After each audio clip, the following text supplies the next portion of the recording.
alone time and peace. And honestly, just even like health, like the comment about the Diet Dr. Peppers, that was Dr. like, Pepper, oh excuse yeah, me. I Not was Diet drinking Coke. like 4 a day. Diet Dr. Pepper's good too. I'm sorry. You know what? How did I mess that up? I remember it was Dr. Pepper. Oh yeah. No, I mean, constantly, but I didn't even know about the choice. I didn't have time to think about the choices that I was making. And so we moved to the ranch. I got a new doctor that was going to work with me remotely. I did tons of blood work because I was like, I can actually feel since my 4th child, like something is wrong in my body, and my other doctors were not figuring it out. And so I switched to this other doctor. Through like tons of tests, he's like, oh, actually, you have this one hormone that is 4 times past the highest bound of like what's normal. I can't believe you're even just like functioning. Like this causes like hair loss, rage, sleeplessness, like all of this crazy stuff. And I was like, well, that makes sense because I thought I was just really stressed out. So he's like, oh yeah, it'll make you really stressed out too. So honestly, getting all that worked out and then just like through like natural means and then getting space for myself to just like breathe and become candidly healthy. It's now been a year and it is like tremendous the amount of like personal progress I have made. And I told myself that we were going out there for the kids and me to spend more time with them. But candidly, like this has been a health journey all my own where like I feel so much more just like centered than I did before we left. I would encourage that for anyone. Like I had no idea what was going in my body and neither did anybody else. I know you guys focus like a lot on health and that's been a huge part of our story this year is like cooking at home, understanding our ingredients, just making a lot of different choices. We thought we were informed before and we had no clue how uninformed we were. Is there anything wellnessy that you guys do together all the time? So Baxter is more of like a workout nut than I am. He has like started running. And so now he's like running half marathons and marathons. So he'll be back at the New York Marathon this year. But you've had 4 kids and you look so good. Is this thank you. Genetics? It is actually genetics. I mean, there's that. He really wants me to run with him. I have very little passion for running. I like lifting weights. I like feeling and being strong and like being healthy. So anyway, I've become way more active because of his like encouragement, but he is like running daily. We've got a sauna and like a cold plunge. He does that. I'll do the sauna. I'm not into the cold plunge, but I had no idea even how much like sodium. I mean, shocking. I was drinking 4 Diet Dr. Peppers, but like the amount of sodium that was even in my body, like cutting out fast food. There are no restaurants within an hour of our house. And so we cook every single meal. And I mean, even that, I feel like my body just like fully deflated. Like you can look back to pictures years ago and you know, even having like cow protein allergy, I had no idea that I had that. And you're just like, wow, I might have been around the same weight, but I just looked different. Yeah, you know? I get that. But I think sometimes it requires, and I've said this on the show, a change in environment to start looking at all that stuff clearly. Yeah. Like, we lived in LA. That's what rehab is. Yeah, we lived in, yeah, sure. But we lived in LA, which is arguably a healthier place than many areas of the country. You have a lot of alternatives. But when we were there, we were not healthy. You know what I mean? You get so caught up in the pace of the business and the pace of the environment and the people you know and the family and this and that. Mm-hmm. And you kind of don't have time to stop and like breathe and think for a moment.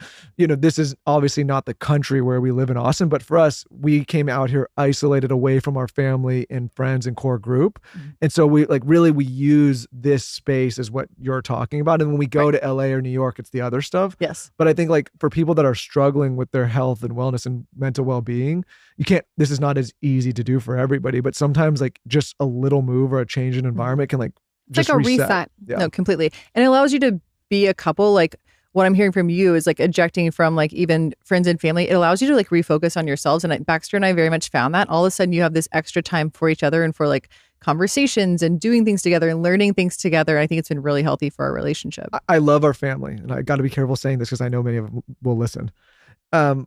And we wish we were near them, and we try to visit. I don't know that can. they'll listen. They might be sick of you. No, they're not. I know they're tuned in. I don't know. I make it a thing. I call every one of them individually. Did you hear that episode? Anyways, but with family, with friends, it's you can get out. But with family, there's so many obligations and so many again birthdays and in-laws and this, and it's like it's hard to say no all the time. So having a little distance when we go, we can be really intentional about spending time. But it was just like this. It's like this hamster wheel. Like when we lived in San Diego, it's like there was a family event every other Tuesday. You know what I mean? Right. It's just I it's think a lot. Amber understands after hearing your experience. I think that you have the advice is move away from your family. Just leave them. Get rid of them. Oh my gosh! Now my family can't listen to this. Family. You have gotten investments for LGK. I don't know what you've shared publicly. Maybe you can share it here. But I want to know how you prepare for that. How you did that with no experience. How you've grown on that. It was a shocking experience to me. Yeah, I know it's so much work. Oh my gosh. So, the bootstrapped round, that one was pretty straightforward. It's now like if my friends are doing something I believe in or I believe in them, like I think that's a it's amazing to be at that level in a company that succeeds, right? I'm really glad that I have like two sides of the story, I guess. So we raised that round. Our Series A was not until way later, and it was like around 10 million. That was the most miserable process I've ever been a part of. Why? I felt like the contracts they were putting in front of me were usury. And I told people that. Your antennas went up. Yeah.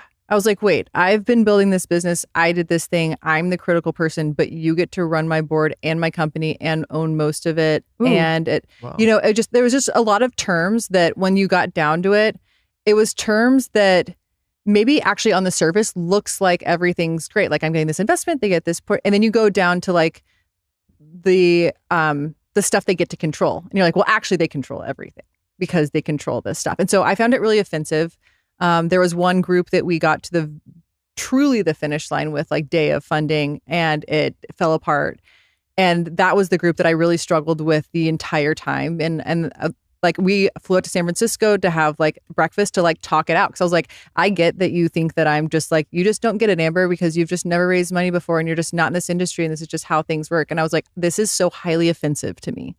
And so of course, Baxter had been in the industry. He took it a little bit less personally, but I think probably also appreciated that I actually said what anyone should have been saying, which is like, this is so ridiculous.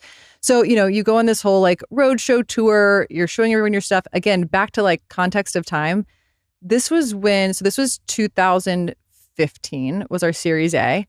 I was pregnant with Birdie. I didn't share that. But like one of the investors, we walked in and the receptionist was like, okay, Baxter's here. He brought his wife. I was like, oh, okay. Oh, wow. So that type of a context, but also people didn't know the word blogger. This is pre-dictionary. So this is like a couple from Dallas who is like young, is in this industry that no one gets or understands. They're not personal users of, they're not buying things online. Like there's so many kind of roadblocks at that point. Now it's a highly investable industry, of course. Like you see, like how did money it change in. on your second round?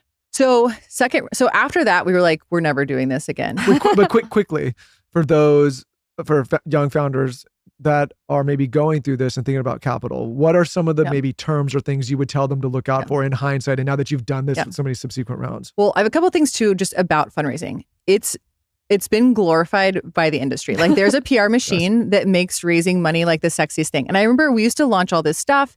And I have this PR background. I would write into TechCrunch. I'd write into all of these, stuff like, hey, we did alone time and peace. And honestly, just even like health, like the comment about the Diet Dr. Peppers, that was like, I was drinking like 4 a day. Dr. Pepper's good too. I'm sorry. You know what? How did I mess that up? I remember it was Dr. Pepper. Oh yeah. No, I mean, constantly, but I didn't even know about the choice. I didn't have time to think about the choices that I was making. And so we moved to the ranch. I got a new doctor that was going to work with me remotely. I did tons of blood work because I was like, I can actually feel since my 4th child, like something is wrong in my body. And my other doctors were not figuring it out. And so I switched to this other doctor. Through like tons of tests, he's like, oh, actually, you have this one hormone that is 4 times past the highest bound of like what's normal. I can't believe you're even just like functioning. Like this causes like hair loss, rage, sleeplessness, like all of this crazy stuff. And I was like, well, that makes sense because I thought I was just really stressed out. So he's like, oh yeah, it'll make you really stressed out too. So honestly, getting all that worked out and then just like through like natural means and then getting